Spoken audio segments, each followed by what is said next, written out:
ஆன்மீகத்தின் வழி நடக்கும் அன்பு சொந்தங்கள் அனைவருக்கும் வணக்கம். இப்போ நம்ம இந்த வீடியோ பதிவில் என்ன பார்க்க போறோம்னு பார்த்தீங்கன்னா, ஜூன் மாதத்துடைய பலன்களை பார்க்க போறோம். என்ன மேடம், இன்னும் பார்த்தீங்கன்னாக்கா மாதம் பிறக்கிறதுக்கு இன்னும் 3 நாள் இருக்கு. முன்னாடியே போடுறீங்க அப்படின்னா, வருமுன் காப்பது சிறந்தது. நல்லதா இருக்கட்டும், கெட்டதா இருக்கட்டும், நமக்கு இந்த மாதம் எப்படி இருக்கு, கிரகநிலையோட அமைப்பு எப்படி இருக்கு, இந்த காலகட்டத்தில் எந்தெந்த விஷயங்களை நம்ம தொடர்ந்து செய்யணும், எந்தெந்த விஷயங்களை விட்டு விலகி இருக்கணும், நம்ம வணங்க வேண்டிய தெய்வங்கள் என்ன, நம்ம செய்ய வேண்டிய எளிமையான பரிகாரங்கள் என்ன, இப்படி எல்லாத்தையும் தெளிவா தெரிஞ்சுக்கிட்டோம் அப்படின்னாக்க இந்த மாதம் நமக்கு சாதகமாக மாத்திக்க முடியும். அந்த வகையில இந்த ஜூன் மாதம் 12 ராசிகளுக்கும் எப்படிங்க இருக்கு, அது என்னன்னு தெளிவா பார்த்து தெரிஞ்சுப்போம். சனி பகவானை ராசி அதிபதியாக கொண்ட கும்ப ராசி அன்பர்களே, 12 ராசியில 11வது ராசியாக இருக்கக்கூடிய உங்களுக்கு இந்த ஜூன் மாதம் அப்படிங்கிறது எப்படிங்க இருக்க போகுது? ஒவ்வொரு நாளுமே நம்ம இன்னைக்கு நல்லது நடக்குமா, நாளைக்கு நல்லது நடக்குமா அப்படின்னு எதிர்பார்ப்போம். இன்னும் ஒரு சிலர் பார்த்தீங்கன்னாக்க இந்த பெயர்ச்சியாவது நல்லா நடக்குமா, இது சனி பேச்சு நல்லா இருக்குமா, இந்த குரு பேச்சு நல்லா இருக்குமா, இந்த ராகு பேச்சு நல்லா இருக்குமா அப்படின்னு எதிர்பார்ப்போம். இன்னும் ஒரு சிலர் பார்த்தீங்கன்னா, அட போடா, என்ன வாழ்க்கை, என்ன நடந்தாலும் நம்மளுடைய வாழ்க்கை மாற போறதில்ல, கஷ்டம் அப்படிங்கிறத நம்ம தலையில எழுதிருச்சு போல அப்படிலாம் நினைப்போம். ஆனா கும்ப ராசிக்காரங்க கஷ்டப்படுறது எதனாலன்னு தெரியுமா? உங்களுடைய ராசி அதிபதியாக இருக்கக்கூடிய சனி பகவானால அப்படின்னு நான் சொன்னா நீங்க நம்பவா போறீங்க? அது உண்மைதாங்க. ஆனா அதோடைய பார்க்கக்கூடிய விதம்னு ஒண்ணு இருக்கு இல்லையா, அதுல ஒரு விஷயம் இருக்கு. அது என்னங்க, கொஞ்சம் சொல்லுங்க பார்க்கலாம். அப்படின்னா, சனி பகவானை பொறுத்த வரைக்கும் ஒருத்தங்களுடைய ராசிக்கு வந்துட்டா அப்படின்னா 2.5 வருஷம் உக்காந்து செஞ்சுட்டு போவாரு. காரணம் என்ன அப்படின்னா, அவர் நீதிக்காரகன், கர்மக்காரகன், அது மட்டும் இல்லாம நம்மளுடைய ஆயுள தீர்மானிக்கக்கூடியவரே அவர்தான். நம்ம செய்யக்கூடிய நல்லதுக்கும் கெட்டதுக்கும் செத்ததுக்கு அப்புறம் பாத்தீங்கன்னாக்க மேலோகத்துல பதில் சொல்லணும் அப்படின்னு சொல்லுவாங்க. ஆனா இவர் உங்களுடைய ராசிக்கு வரக்கூடிய பட்சத்துல நீங்க செய்யக்கூடிய நல்லதுக்கும் சரி கெட்டதுக்கும் சரி, நல்லதை செஞ்சீங்க அப்படின்னாக்கா சைலண்டா இருப்பாரு, நீங்க கெட்டதை செஞ்சீங்க அப்படின்னாக்கா தலையில ஒரு கொட்டு விழுற மாதிரி நிறைய கஷ்டங்கள் வரும். இதை புரிஞ்சுக்காம எனக்கு என் ராசியில சனி பகவான் இருக்காரு அதனாலதான் இவ்வளவு பிரச்சனை அப்படின்னு அசால்ட்டா சொல்லிட்டு போவோம். ஏங்க, அவர் வரதே நம்மளுடைய வாழ்க்கையை சீர்படுத்ததான் இல்லையா? சோ இப்படிப்பட்ட குணம் கொண்ட இவரை உங்களுக்கு ராசி அதிபதியாக இருக்கக்கூடிய காரணத்தினால நிறைய இடங்கள்ல மனசுல படுறத அப்படியே பேசிடுவீங்க. உங்களுடைய ராசியுடைய சின்னம் என்ன? கும்பம். அது என்ன பண்ணுது? தண்ணி கூட்டுற மாதிரி காட்டுறாங்களா? அதோடைய இதே பார்த்தீங்கன்னா உங்க மனசுல பட்டதை பேசிட்டு போயிருங்க. நல்லது கெட்டது, இடம், ஏவல், பொருள்னு சொல்லுவாங்க பத்தியா, இதெல்லாம் எதுவுமே உங்களுக்கு தெரியாது. மனசுல என்ன தோணுதோ பேசிட்டு போயிட்டே இருப்பீங்க. அது ஒரு சிலர் பாத்தீங்கன்னாக்க இவங்கிட்ட பேசினா அவ்வளவுதான் அப்படின்னுவாங்க. ஒரு சிலர் பாத்தீங்கன்னாக்க இவங்கிட்ட ஏதாச்சும் ஒண்ணு சொன்னீங்கன்னா உருப்படாதுன்னு சொல்லிடுவாங்க. ஏன்னா எதுவா இருந்தாலும், அதாவது இந்த உலகம், இந்த கலியுகத்தை பொறுத்த வரைக்கும் நடிக்கிறவங்களுக்கு தான் வாய்ப்பு, உங்களுக்கு தான் நடிக்க தெரியாதே, அப்புறம் எங்க வாய்ப்பு? இதனாலதான் நிறைய இடங்கள்ல கஷ்டப்படுவீங்க. சரி மேடம், நீங்க சொல்றதெல்லாம் கரெக்ட் தான், நான் அப்படிதான் இருக்கேன், இதனாலவே நிறைய இடங்கள்ல அசிங்கப்பட்டிருக்கேன், அவமானப்பட்டிருக்கேன், ஒதுக்கப்பட்டிருக்கேன், என்னதான் பண்ணட்டும் என்னுடைய வாழ்க்கையை சரி பண்ண அப்படின்னா ஒன்றும் பண்ண வேணாம், உங்க வழியிலேயே போங்க. ஆனா உங்களுக்கு தோணக்கூடிய விஷயத்த வாய் விட்டு பேசாம மனசுக்குள்ளேயே வச்சுக்கோங்க. உங்களுக்கு அவங்க கூடிய பழக்க வழக்கம் இருந்தது அப்படின்னா நல்லது அப்படின்னா கண்டினியூ பண்ணுங்க, இல்ல அப்படின்னா அமைதியா ஒதுங்கிடுங்க. ஓகேங்களா? இல்ல நீங்க நல்லவன், நீ கெட்டவன், அதாவது இவங்க பாராட்டும் போது அது பெருசா எதிர்பார்க்காதவங்க, இவங்க இல்லாத குறைகளை சொல்றப்போ, அதாவது குறைகளை சொல்றப்போ ஏத்துக்க மாட்டேன்னு இவங்களை தப்பா பாக்குறாங்க. இதுதானே நிறைய இடங்கள்ல நடந்திருக்கு. இது ஒரு பக்கம் இருந்தாலும் உங்களுடைய இந்த குணத்தினால நிறைய வாய்ப்புகளை இழந்திருக்கீங்க. ஏன் கூட பிறந்தவங்க, பெத்தவங்க, கட்டிக்கிட்டவங்க, இவங்க பெத்த பிள்ளைகள், இந்த மாதிரி யாருக்குமே இவங்களுடைய இந்த குணம் பிடிக்காது.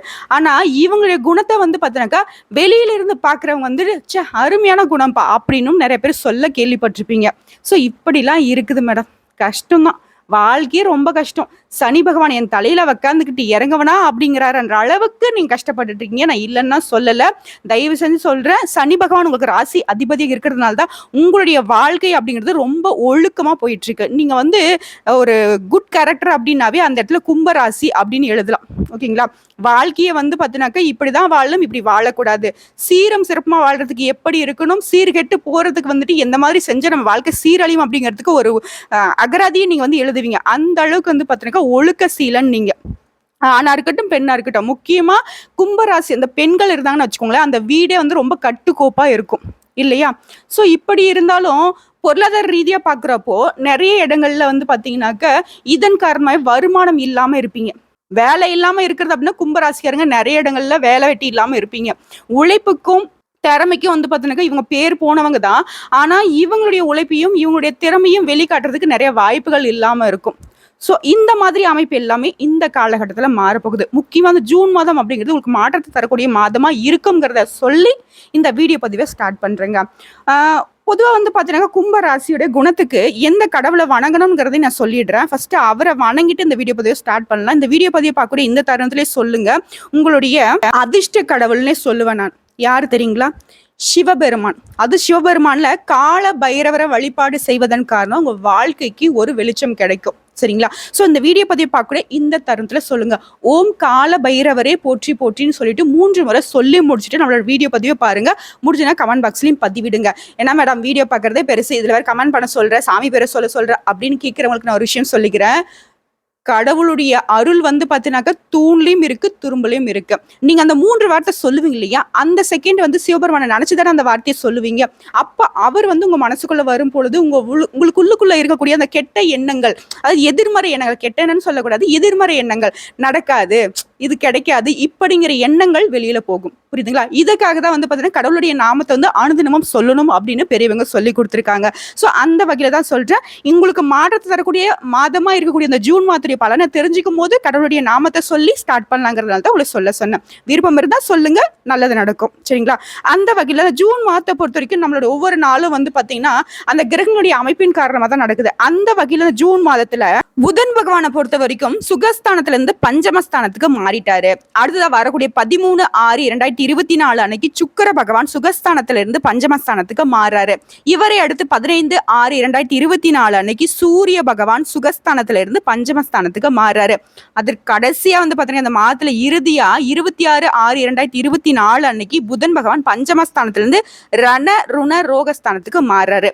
இவங்களுடைய இடமாற்றம் அப்படிங்கிறது இந்த 4 பேரும் இப்படிதான் மாறுறாங்க. அதாவது 3 பேரு புதன் பகவானுடைய மாற்றம் வந்துட்டு 4ஆவதாவும் மாச இறுதியில நடக்குது. அடுத்ததா உங்களுடைய ராசியில கிரகங்கள் எங்கெங்க இருக்காங்கன்னு பார்த்தோம்னாக்க, ராசியில சனி பகவானும், தனவாக்கு குடும்பஸ்தானத்துல சந்திர பகவானும் ராகுவும், அடுத்ததா தைரிய வீரிய ஸ்தானத்துல செவ்வாய் பகவான், சுகஸ்தானத்துல புதனும் சுக்கிரன் சூரியன் குரு, இவங்க 4 பேரோட கூட்டணி.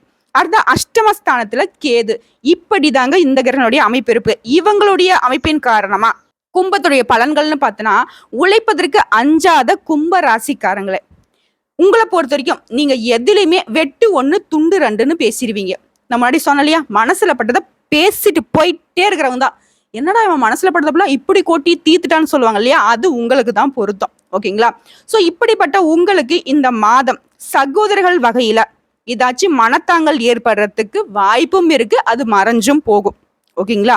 ஆல்ரெடி ஏற்பட்டிருக்கு அப்படின்னாக்கா அது காணாம போகும். இல்ல அப்படின்னாக்கா ஒரு மனத்தாங்கல் ஏற்பட்டு நீங்கிடும். ஏன்னா அண்ணன் தம்பி சண்டைக்கு நடுவுல போனீங்கன்னாக்கா ஊன் தலை தாண்டா ஊர்லன்னு சொல்லுவாங்க இல்லையா, அந்த மாதிரி தான். ஏன்னா உங்களுடைய குணம் வந்து ரொம்ப பாசக்காரம்பா அப்படின்னு, சரி விட்றா நீ பேச நான் மறந்துட்டேன் அப்படின்ற மாதிரி போய் தோல்ல கை போட்டு பேசக்கூடிய குணம் உங்களது இல்லையா, அந்த மாதிரி தான். ஓகேங்களா? அடுத்ததா உடல் ஆரோக்கியத்தை பொறுத்த வரைக்கும் ரொம்ப கவனமா இருங்க. ஏன்னா உங்களை பொறுத்த வரைக்கும் எல்லா விதத்திலையும் பாசக்காரங்க, உங்க உடம்பு மேல உங்களுக்கு பாசம் இல்லை. ஓகேங்களா? சோ உங்க உடல்நிலையை ஆரோக்கியமா வச்சுக்கிட்டீங்கன்னா மட்டும்தான் மற்றவங்களுக்கு சேவை செய்ய முடியும். அதை புரிஞ்சுக்கோங்க. அடுத்த பூமி தொடர்பான பிரச்சனைகள்ல இருந்து வந்த இழுபறியான நிலை மாறுபடும். மனசுக்கு வந்து தெம்பும் மகிழ்ச்சியும் தரக்கூடிய மாதமா இந்த மாசம் நிச்சயமா இருக்கும். அடுத்தவர்களுக்காக எந்த ஒரு உத்தரவாதமும் கொடுக்காமல் இருப்பது ரொம்ப நல்லது. நான் உனக்கு இது பண்ணித்தரேன், அதை பண்ணித்தரேன் அப்படின்னு யாருக்கா வாக்குறுதி கொடுத்தீங்க அப்படின்னா அதுக்கு பின்னாடி நீங்க ஓட வேண்டியது இருக்கும். உங்களுடைய லைஃப்ல இன்னல்கள் வரும், கஷ்டங்கள் வரும். சரியா? சோ இதனால யாருக்கா இருந்தாலும் சரி சொல்லாம கூட செஞ்சிடலாம், ஆனா செய்யறேன் அப்படின்னு சொல்லிட்டு வாக்கு கொடுத்துறாதீங்க. அடுத்ததான் வீணா மனசை வந்துட்டு வருத்தக்கூடிய கவலைகளை நினைச்சு ரொம்ப யோசிக்காதீங்க. அடுத்த வண்டி வாகனத்துல போகிறப்போ ரொம்ப கவனமா செல்வது அவசியம். நண்பர்கள் மூலம் கிடைக்க வேண்டிய உதவிகள் வந்துட்டு தாமதப்படுறதுக்கு வாய்ப்பு இருக்கு. அதனால ஃப்ரெண்டு சொன்னா, அவனும் சொன்னா, இவன் சொன்னான்னு சொல்லிட்டு யாராவது வந்து, அதாவது நட்பு வட்டாரத்தை நம்பி ஏதாவது ஒரு கமிட்மெண்ட் வச்சிருக்கீங்க அப்படின்னாக்க கொஞ்சம் யோசிச்சுக்கோங்க. 1க்கு 2 இடங்கள்ல உதவி நாடி வைக்கிறது ரொம்ப சிறப்பு. அடுத்த தொழில் வியாபாரத்தை பொறுத்த வரைக்கும் கும்ப ராசிக்காரங்களுக்கு, சொந்தமா தொழில் செய்யக்கூடியவங்களுக்கு சற்று விழிப்புணர்வுடன் இருப்பது ரொம்ப நல்லது. நீங்க தான் நல்லவங்களாச்சே, எவனாச்சும் வந்துட்டுப்பா நீ பொருளை கொடுப்பா, நாளைக்கு உனக்கு காசு கொடுக்குறேன், அடுத்த வாரம் கொடுக்குறேன், அடுத்த மாசம் கொடுக்குறேன், அப்படி ஏதாச்சும் வாங்கிட்டு போனாங்க நீங்க தலை மேல துண்டை போட்டுக்க வேண்டியதுதான். ஸோ அதுல கொஞ்சம் கவனமா இருங்க. அடுத்த எதிர்பாராத பணவரவுக்கு வாய்ப்பு இருக்கு, ஆனா கொஞ்சம் தாமதப்படும், அதுலயும் கொஞ்சம் பாத்துக்கோங்க. சோ அதே மாதிரி பணவரவு வருது அப்படின்னு சொல்லிட்டு கமிட்மெண்ட்டையும் முன்னாடியே வச்சிடாதீங்க, இதுலயும் கொஞ்சம் எச்சரிக்கையா இருங்க. பணம் கைக்கு வந்ததுக்கு அப்புறமா ஐடியா பண்ணுங்க. அடுத்த உத்தியோக பணிகள் இருக்கக்கூடியவங்களா இருந்தீங்க அப்படின்னாக்கா அலைச்சலும் இருக்கும், வேலை பளுவும் இருக்கும். இதெல்லாம் வந்துட்டு நீங்க சமாளிச்சுதான் ஆகணும் இந்த மாசத்தை பொறுக்கும். சிலருக்கு வந்து பாத்தீங்கன்னா இடமாற்றம் உண்டாகிறதுக்கும் வாய்ப்பு இருக்கு. அடுத்த குடும்பத்துல வந்து பாத்தீங்கன்னாக்கா திடீர்னு கருத்து வேற்றுமை ஏற்படுங்க. குடும்பத்துல இருக்கிறவங்க கிட்ட விட்டு கொடுத்து நடந்துக்கோங்க. வீண் வாக்குவாதங்களை தவிர்ப்பது ரொம்ப நல்லது. முக்கியமா கணவன் மனைவிக்குள்ள வந்து ஒருத்தருக்கு ஒருத்தர் வந்து அனுசரித்து செல்வது ரொம்ப நல்லது. அடுத்த சகோதரர்களுடன் கருத்து வேற்றுமை உண்டாகலாம், அதுலயும் வந்து ரொம்ப எச்சரிக்கையா இருங்க. என்ன சொல்றேன், வாயை கட்டுப்படுத்தினா போதும். உனக்கு தோணுதா, தோன்றது மனசுக்குள்ளேயே இருக்கட்டும், வாயை விட்டு அந்த வார்த்தை வெளியே வரக்கூடாது. ஜிப்பு போட்டு மூடுவீங்களோ இல்ல பிளாஸ்டரி வாங்கி ஒட்டுவீங்களோ தெரியாது. அதன் காரணமா நம்ம குடும்பத்திலயும் பிரச்சனை வரும், வெளிவட்டாரத்திலயும் பிரச்சனை வரும். ஓகேங்களா? ரொம்ப நல்லவங்க தான் நீங்க, ஆனா நல்லவங்க அப்படிங்கிறது வந்து உங்களுக்குள்ள இருந்தா பரவாயில்ல. நம்ம சொல்லக்கூடிய கருத்து வந்து அடுத்தவங்களுக்கு உடன்படணும் அப்படின்னாக்க அதுக்கு வந்து வாய்ப்பே கிடையாது, முக்கியமா இந்த சொசைட்டில. சரிங்களா? அடுத்த பெண்களா இருக்கீங்க அப்படின்னாக்கா அடுத்தவங்களுடைய உதவி எதிர்பார்க்காதீங்க. அதே மாதிரி மத்தவங்களுக்கு உதவி செய்யறப்போ ரொம்ப ரொம்ப ரொம்ப கவனமா இருக்கணும் பெண்கள், கும்ப ராசிக்காரங்க. ஓகேங்களா? செலவுகள் அதிகரிக்கும், வீண் கவலைகள் உண்டாக்குறதுக்கும் வாய்ப்பு இருக்கு. அடுத்ததா கலைத்துறையில இருக்கக்கூடிய உங்களுக்கு வந்து பாத்தீங்கன்னா கிரக சூழ்நிலை வந்து சாதகமா இல்லாதனால சோம்பேறித்தனத்தை விட்டு கொஞ்சம் உழைக்கிறது ரொம்ப நல்லது. வாய்ப்பு அப்படிங்கிறது நம்மளை தேடி வராது. கலைஞர்களா இருக்கிறப்போ வந்து வாய்ப்புகளை தேடி போறது ரொம்ப நல்லது இல்லையா? அந்த வகையில நீங்க வந்து முயற்சி செஞ்சீங்க அப்படின்னாக்கா வெற்றி அதிகரிக்குங்க. உங்களுடைய அறிவுத்திறனும் அதிகரிக்கும் போது உங்களுடைய பேச்சு வந்து மத்தவங்களை மயக்கிற மாதிரி இருக்கும். இதன் காரணமா வந்து நிறைய பேர் வந்து உங்ககிட்ட நட்பு பாராட்டுவாங்க. சுக்கிரனுடைய சஞ்சாரத்தை பொறுத்தவரைக்கும் உங்க ராசியில சுகஸ்தானத்துல ஆட்சி பெற்று இருக்கிறதுனால எப்பவுமே வந்து பாத்தீங்கன்னாக்க ரொம்ப ஒரு சந்தோஷமான அமைப்புல இருப்பீங்க. ருசியான உணவை உண்டு மகிழ்வீங்க. அடுத்த பஞ்சமாதிபதி புகன் பகவானுடைய சஞ்சாரத்தினால மனசுக்கு அமைதி ஏற்படுங்க. சாமர்த்தியமான காரியங்கள் எல்லாம் வெற்றியா செய்து முடிப்பீங்க, வெற்றி உண்டாகும். அடுத்ததான் அரசியல் துறையில் இருக்கக்கூடிய கும்பராசியை பொறுத்தவரைக்கும் உங்களுடைய வளர்ச்சிக்காக சில திட்டங்களை செயல்படுத்த முடிவெடுப்பீங்க. பணவரத்தும் வந்து பாத்தீங்கன்னா திருப்திகரமா கிடைக்குங்க. உங்களுடைய செயல் திறமை கூடும். பயணங்களால வந்து பாத்தீங்கன்னா வெளியூர் வெளிநாடு செல்றதுக்கான வாய்ப்பும் இருக்கு. மனசுக்கு முக்கியமா அமைதி கிடைக்குங்க. சுற்றி இருக்கக்கூடியவங்களுடைய வருகையினால, அதாவது குடும்பத்தை பொறுத்த வரைக்கும் சொந்தக்காரங்களுடைய வருகையினாலையும் நண்பர்கள் மூலமும் மகிழ்ச்சி உங்களுக்கு உண்டுங்க. இனிமையான வார்த்தைகளால சிக்கலான காரியத்தை கூட எளிதாக செய்து முடிப்பீங்க. மாணவர்களா இருக்கக்கூடிய கும்பராசிக்கு கல்வியை பற்றிய கவலையை தவிர்த்து கூடுதல் கவனத்துடன் படிப்பது ரொம்ப நல்லது. வீண் அலைச்சல்கள் இருக்கும். நம்ம என்ன படிக்கிறோம், எப்படி படிக்கிறோம் அப்படிங்கிறதுல உங்களுக்கு தான் ஒரு கருத்து இருக்கணும். சரிங்களா? மற்றவங்களுடைய கருத்துக்கு நீங்க உடன்பட்டு இந்த கோர்ஸ் எடுக்கிற அந்த கோர்ஸ் எடுக்கிறீங்க அப்படின்னாக்க கஷ்டத்துக்கு தான் முடியும். அடுத்ததா இப்ப வரைக்கும் வந்து பார்த்தீங்கன்னா நம்ம பொது பலன்கள் கும்பராசிக்கு பார்த்திருக்கோம். இதுல நட்சத்திர பலன்களை நம்ம பர்டிகுலரா பாக்குறப்போ உங்களுக்கு இன்னும் ஒரு கூடுதல் தகவலா இருக்குங்க. அந்த வகையில அவிட்டம் நட்சத்திரத்துல 3ஆம் பாதம் 4ஆம் பாதம் உங்களை பொறுத்த வரைக்கும் குடும்பத்துல நிம்மதியான சூழ்நிலை காணப்படுங்க. கணவன் மனைவிக்கிடையே ஒற்றுமை அதிகரிக்கும். பிள்ளைகள் மூலம் பெருமை கிடைக்குங்க. வீடு வாகனங்களை வந்து புதுசா வாங்கறதுக்கான ஒரு அமைப்பு இருக்கு. புதுசா வாங்கக்கூடிய முயற்சிகள் எல்லாமே ரொம்ப வந்துட்டு வெற்றியை கொடுக்கும். அதுவும் சாதகமான பலன் அப்படிங்கிறது வந்து சர்வசாதாரணமா கிடையாதுங்க. உடனடியா சிங்கிள் பேமெண்ட்ல பணம் கட்டி வீடு வாங்குறது, நிலம் வாங்குறது, அப்புறம் வண்டி வாகனம் வாங்குறது, இந்த மாதிரி ஒரு யோகமான அமைப்பும் இருக்கு அவிட்டம் நட்சத்திரத்தை பொறுத்த வரைக்கும். அடுத்த சதயம் நட்சத்திரக்காரர்களை பொறுத்த வரைக்கும் உங்க மனசுல இருந்த குழப்பங்கள் நீங்கி தெளிவான சிந்தனை மேலோங்கும். உங்களுடைய பயணங்கள் வெற்றியை தருங்க. மாணவர்கள் உங்களுடைய புத்தி சாதுரியத்தால எதுலுமே வெற்றி பெற போறீங்க. மற்றவங்க கிட்ட பாராட்டுகளும் கிடைக்குங்க. அடுத்ததா பூரட்டாதியில இருக்கக்கூடிய 1ஆம் பாதம் 2ஆம் பாதம் 3ஆம் பாதம் உங்களை பொறுத்த வரைக்கும் மற்றவங்க கிட்ட பேசுறப்போ கட்டாயத்திற்காக எந்த ஒரு காரியத்தையும் செய்ய வேணாம். அவங்க கேட்டுட்டாங்களே அப்படின்னு நான் செஞ்சாகணும் அப்படிங்கிற ஒரு கட்டாயத்துல செஞ்சீங்க அப்படின்னாக்கா அது கஷ்டங்க. எந்த இடத்துலயும் பேசுறப்ப கவனமாக பேசுவது ரொம்ப நல்லது. நான் சொன்ன விஷயங்கள் வந்துட்டு முக்கியமா பூரட்டாதி உங்களுக்கு தான். எதோ ஒரு பேசுறதுக்கு முன்னாடி அது நமக்கு நல்லதா கெட்டதாங்கிறத 1க்கு 2 முறை யோசிச்சு பேசுங்க. விருப்பத்திற்கு மாறான காரியங்களை செய்யவே வேணாம். அது அப்படி மத்தவங்க புஷ் பண்றாங்க அப்படின்னாலையும் தயவு செஞ்சு முடியாதுன்னு சொல்லிடுங்க. மனசை வந்து தளர விடாமல் இருப்பது ரொம்ப நல்லது. ஒரு கஷ்டம் நடந்துருச்சா உடனே வந்துட்டு அவ்வளவுதான்பா அப்படின்ற பேச்சே வந்து பார்த்தீங்கன்னாக்கா உங்களுக்கு வீழ்ச்சியை கொடுக்கும். ஸோ வேண்டாம், என்ன வேணா நடந்துட்டு போய்டும், என்ன தலையா போயிடும் அப்படின்னு விட்டுட்டு அடுத்து என்ன செய்யணும் அப்படிங்கிற ஒரு முடிவுக்கு வந்துருங்க. வீண் ஆசைகளை தவிர்ப்பது ரொம்ப ரொம்ப நல்லதுங்க. ஸோ கும்பராசியை பொறுத்த வரைக்கும் இந்த ஜூன் மாதம் இப்படிதான் இருக்கு. அடுத்ததா உங்களுக்கு பரிகாரம் அப்படின்னு பார்த்தோம்னாக்கா அருகில இருக்கக்கூடிய, நான் எந்த ஒரு சிவபெருமான ஆலயத்துக்கு அங்க போகணும் இங்க போகணும் சொல்ல, உங்க பக்கத்துல எந்த சிவபெருமானுடைய ஆலயம் இருக்கோ அங்க சென்று கால பைரவருக்கு விளக்கேற்றி வழிபட நல்லது நடக்கும். உங்களுடைய கடன் தொல்லைகள் அகலும். உங்களுடைய கடமைகள் எல்லாமே நீங்க நினைச்ச மாதிரி செய்யக்கூடிய அமைப்புல நிறைய பணவரவுக்கு வாய்ப்பும் இருக்கும். ஓகேங்களா? அதாவது சிவபெருமான வழிபாடு செய்யறப்ப நான் ஒரு விஷயம் சொல்றேன். உங்களுக்கு யாரெல்லாம் தொல்லை கொடுக்குறாங்களோ அவங்களாம் வந்து ஓடி ஒளியக்கூடிய ஒரு காலகட்டத்தை அவர் மாத்திருவாரு. முக்கியமா கால பைரவரோட வழிபாடு வந்து பார்த்தீங்கன்னா, அவர் வந்து என்னது காவல் தெய்வம். அவரை வழிபாடு செய்வதன் காரணமா உங்களுடைய கஷ்டங்கள் விலகும். இது வந்து மறந்துடாதீங்க. முக்கியமா உங்களுடைய அதிர்ஷ்டமான கிழமைகள் நட்டுனாக்கா திங்கட்கிழமை, புதன்கிழமை, வெள்ளிக்கிழமை இந்த நாட்கள்ல சுப நிகழ்ச்சிகளை செய்ய பயன்படுத்திக்கோங்க. சந்திராஷ்டமம் அப்படின்னு பார்த்தோம்னாக்கா இந்த மாசத்தை பொறுத்த வரைக்கும் வரக்கூடிய 15, 16 இந்த நாட்கள்ல எங்கும் கவனம், எதிலும் கவனம். இவ்வளவுதாங்க. கும்ப ராசியை பொறுத்த வரைக்கும் ரொம்பவே சாதகமான அமைப்பில் தான் ஜூன் மாதம் உங்களுக்கு வந்திருக்கு. இதை பயன்படுத்தினீங்க அப்படின்னாவே உங்களோட வாய்ப்புகள் உங்கள் வாழ்க்கையை வளமாக மாற்றும். நிறைய பேசியிருக்கோம். உங்களுக்கு எந்தெந்த இடங்கள்ல பிடிச்சிருக்கு எனக்கு தெரியல. வீடியோ பிடிச்சிருந்து அப்படின்னாக்க நம்ம வீடியோவை லைக் பண்ணுங்க, நம்ம சேனலை சப்ஸ்கிரைப் பண்ணுங்க. மேலும் பிடிச்சினாக்க உங்க ஃப்ரெண்ட்ஸ் அண்ட் ஃபேமிலிக்கு ஷேர் பண்ணுங்க. நல்லதே நடக்கும் கும்ப ராசி அன்பர்களே. இன்னொரு விஷயம் சொல்லட்டுமா? ஜூன் மாசத்தை பொறுத்த வரைக்கும் 100 மார்க்குக்கு நீங்க எவ்வளவு வாங்கியிருக்கீங்கன்னு தெரியுங்களா?